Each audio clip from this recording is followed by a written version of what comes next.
DNA, or deoxyribonucleic acid, is the central information storage system of most animals and plants, and even some viruses.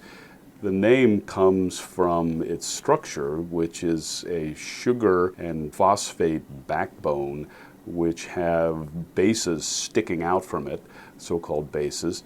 So the deoxyribo refers to the sugar, and the nucleic acid refers to the phosphate and the bases.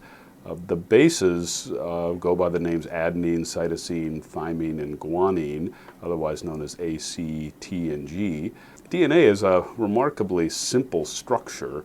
It's a polymer of 4 bases, A, C, T, and G, but it allows enormous complexity to be encoded by the pattern of those bases, one after another.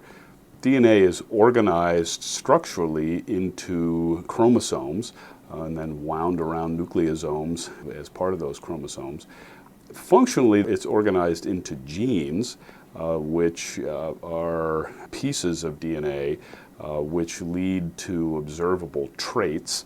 And those traits come not from the DNA itself, but actually from the RNA that is made from the DNA, or most commonly, proteins that are made from the RNA, which is made from the DNA.